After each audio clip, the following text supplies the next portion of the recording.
Hello दोस्तों, मैं विजेश कुमार आपका अपने channel NCERT for government exam में स्वागत करता हूं। दोस्तों देखिए इस वीडियो में दोस्तों आपके ग्रुप डी के लिए, ठीक ना। देखिए ग्रुप डी के लिए साइंस के 25 महत्वपूर्ण क्वेश्चन लाया हूं, जो कि आपके एग्जाम में 25 साइंस के क्वेश्चन पूछेगा। तो एकदम ये पहला प्रैक्टिस सेट है दोस्तों। अगर आप इस पर प्यार देंगे तो ऐसे ही वीडियो लाता रहूँगा। एकदम महत्वपूर्ण क्वेश्चन है दोस्तों। ऐसे क्वेश्चन है कि इसमें ऐसे क्वेश्चनों में लोग गलती करते हैं, ठीक ना। चलिए पहला क्वेश्चन देखते हैं। पहला क्वेश्चन है दोस्तों कि ताप का एसआई मात्रक क्या है। तो देखिए ताप का एसआई मात्रक क्या है। ऑप्शन है केल्विन, एम्पियर, कैंडेला, कैलोरी। क्या हो जाएगा पहले का आंसर। तो पहले का आंसर दोस्तों ऑप्शन नंबर पहला सही हो जाएगा, ठीक ना। केल्विन केल्विन दोस्तों ये ताप का एसआई मात्रक होता है, जबकि एम्पियर दोस्तों विद्युत धारा का एसआई मात्रक होता है, ठीक ना। कैलोरी तो ये ऊष्मा का हो जाएगा। कैंडेला किसका होता है दोस्तों। ज्योति तीव्रता का मात्रक क्या होता है, कैंडेला होता है, ठीक ना। अगला क्वेश्चन देखते हैं। देखिए अगला क्वेश्चन है कि निम्नलिखित में से कौन सा युग्म सुमेलित नहीं है। कौन सुमेलित नहीं है दोस्तों। विद्युत धारा एम्पियर, ज्योति तीव्रता कैंडेला, द्रव्यमान किलोग्राम, समय मिनट। क्या हो जाएगा आंसर दूसरे का। देखिए दूसरे का ऑप्शन नंबर डी से हो जाएगा समय। समय का मात्रक क्या होता है, सेकेंड होता है, मिनट नहीं होता है, ठीक ना। तो ये विद्युत धारा का, इसे यहाँ से याद भी रखिएगा कि विद्युत धारा का मात्रक एम्पियर होता है, ज्योति तीव्रता का मात्रक कैंडेला, द्रव्यमान का मात्रक किलोग्राम। तो यहाँ से 3 क्वेश्चन भी याद रख लीजिएगा।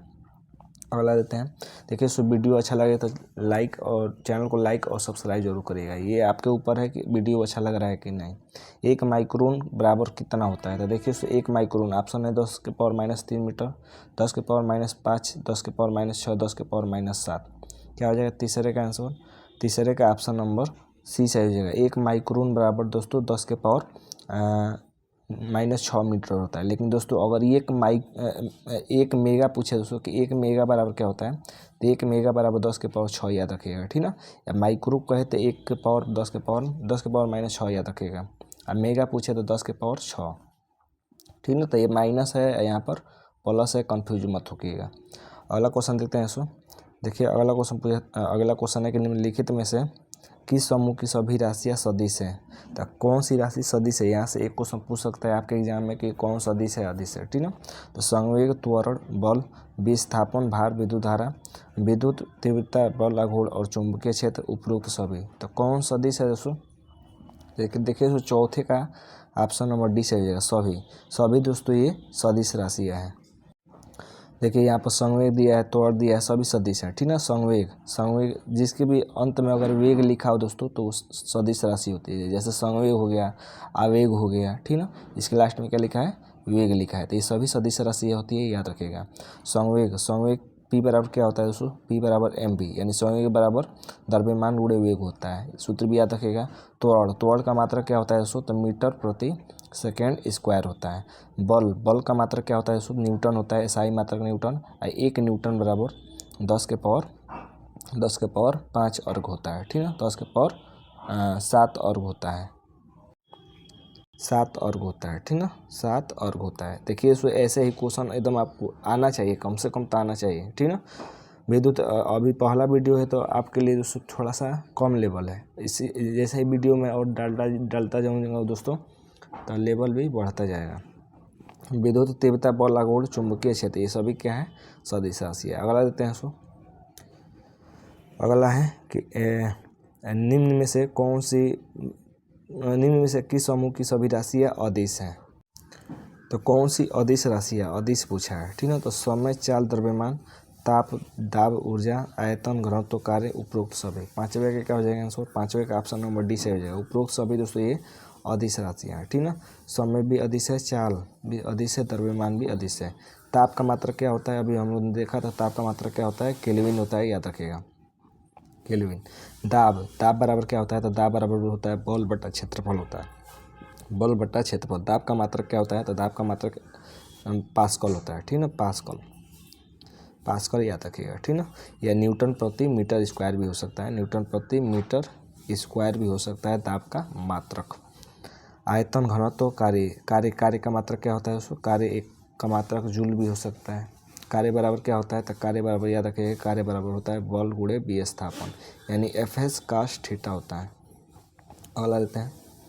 अगला कि 1 प्रकाश वर्ष बराबर होता है। तो देखिए 1 प्रकाश वर्ष किसके बराबर होता है। 9.46 × 10⁻15 मीटर, 9.46 × 10⁻12 किलोमीटर, 9.46 × 10⁻9 मीटर की ए और बी दोनों क्या हो जाएगा, सी इसका आंसर, सी इसका ऑप्शन नंबर चौथा सही हो जाएगा। देखिए दोस्तों 9.46 × 10⁻15 मीटर, या इसको किलोमीटर में करेंगे तो 10⁻3 से भाग देना पड़ेगा, यानी दोनों ऑप्शन सही हो जाएगा। अगला है एक समान वृत्तीय गति में, तो एक समान वृत्तीय गति में क्या होता है दोस्तों, चाल और वेग दोनों अचर रहते हैं, चाल और वेग दोनों चर रहते हैं, चाल और वेग, चाल चर और वेग अचर रहता है, चाल अचर और वेग चर रहता है। तो एक समान वृत्तीय गति में क्या होता है 7 का, तो ऑप्शन नंबर डी सही हो जाएगा कि चाल अचर रहता है और वेग चर रहता है। वेग मतलब बदलता रहता है। तो देखिए सो अगर वृत्तीय गति है तो इसमें क्या होगा, वेग बदलता रहता है, वेग बदलता रहता है, और चाल क्या होता है, अचर होता है। क्यों बदलता रहता है दोस्तों, क्योंकि वेग दोस्तों सदिश राशि है, वेग सदिश है तो बदलता रहेगा, और चाल अदिश राशि है तो इसलिए चाल निश्चित रहता है, नियत रहता है, ठीक ना।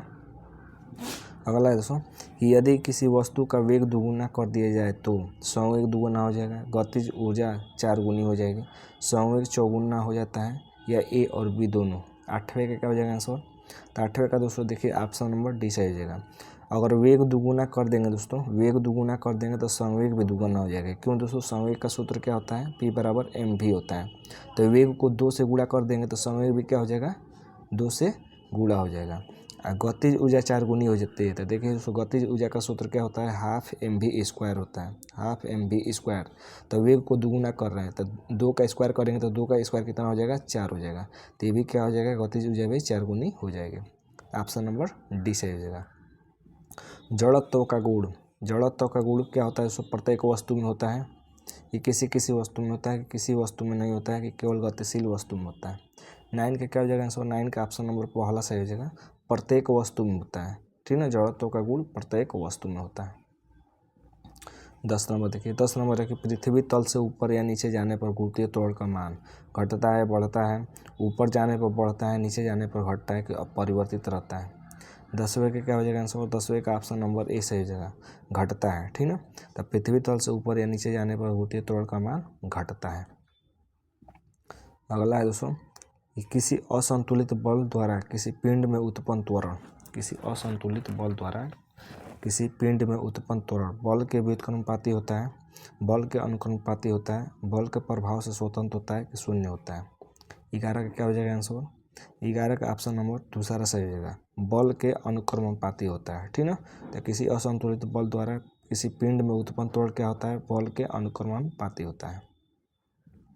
अगला देते हैं कार्य का SI मात्रक, कार्य का SI मात्रक जूल होता है, केल्विन होता है, कैलोरी होता है, कि हार्स पावर होता है। क्या हो जाएगा 12 का आंसर दोस्तों, देखिए दोस्तों 12 का हो जाएगा दोस्तों, ऑप्शन नंबर पहला सही है, ठीक ना। कार्य का मात्रक क्या होता है, जूल होता है। केल्विन अभी मैंने बताया कि ताप का मात्रक केल्विन होता है, ठीक ना। हार्स पावर दोस्तों ये शक्ति का मात्रक होता है, तो शक्ति का मात्रक क्या होता है, हार्स पावर होता है। 1 हार्स पावर बराबर कितना होता है, 1 हार्स पावर बराबर 746 वाट होता है, ठीक ना, 746 वाट होता है। और कैलोरी, कैलोरी दोस्तों ये ऊष्मा का मात्रक है। अगला देते हैं सो, अगला कि निम्न में से कौन सा युग्म, निम्न में से कौन सा युग्म सुमेलित नहीं है, बताना है। माइक्रोफोन ध्वनि ऊर्जा को वैद्युत ऊर्जा में बदलता है, लाउड स्पीकर विद्युत ऊर्जा को ध्वनि ऊर्जा में बदलता है, डायनोमो यांत्रिक ऊर्जा को विद्युत ऊर्जा में बदलता है, या सितार ध्वनि ऊर्जा को यांत्रिक ऊर्जा में बदलता है। तो कौन सा सुमेलित नहीं है दोस्तों, 13 नंबर में बताना है। तो 13 का दोस्तों ऑप्शन नंबर डी, सितार ध्वनि ऊर्जा को यांत्रिक ऊर्जा में, ये गलत है दोस्तों, सितार वाला गलत है, बाकी सब सही है। देखिए दोस्तों डायनोमो में क्या आता है दोस्तों, डायनोमो लिखेंगे, डायनोमो में यो आएगा, तो यो से याद रखिएगा, यो से यांत्रिक ऊर्जा को विद्युत ऊर्जा में बदलता है डायनोमो, ठीक ना। जबकि जनरेटर क्या होता है दोस्तों, जनरेटर दोस्तों ये विद्युत, मोटर क्या होता है, मोटर भी कर सकते हैं, मोटर या जनरेट मोटर, ये विद्युत ऊर्जा को यांत्रिक ऊर्जा में बदलता है, मोटर विद्युत ऊर्जा को यांत्रिक ऊर्जा में बदलता है, ठीक ना। अगला देते हैं सो, एक अश्व शक्ति बराबर होता है, बताइए एक अश्व शक्ति बराबर 746 वाट, 776 वाट की, 746 वाट की, 1100 वोल्ट की, उपरोक्त में से कोई नहीं। 14 का क्या हो जाएगा आंसर, 14 का ऑप्शन नंबर बी सही हो जाएगा, 746 वाट होता है, एक अश्व शक्ति बराबर 746 वाट होता है। अगला है न्यूटन की किस गति के नियम से बल का व्यंजक प्राप्त होता है, तो बल का व्यंजक किस नियम से प्राप्त होता है, प्रथम से, द्वितीय से, तृतीय से, कि किसी से भी नहीं। क्या हो जाएगा 15 का आंसर, 15 का ऑप्शन नंबर बी सही हो जाएगा, द्वितीय, द्वितीय से दोस्तों बल का व्यंजक प्राप्त होता है, ठीक ना, बल का व्यंजक प्राप्त होता है। जबकि प्रथम नियम से दोस्तों बल की परिभाषा मिलती है।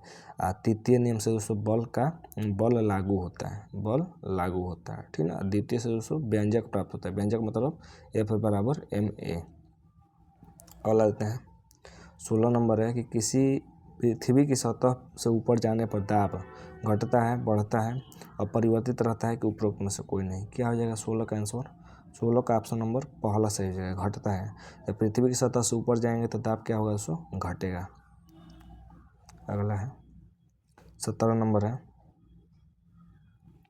17 नंबर कि प्रेशर कुकर में खाना जल्दी पकता है, क्यों? तो क्यों दोस्तों प्रेशर कुकर में खाना जल्दी पक जाता है?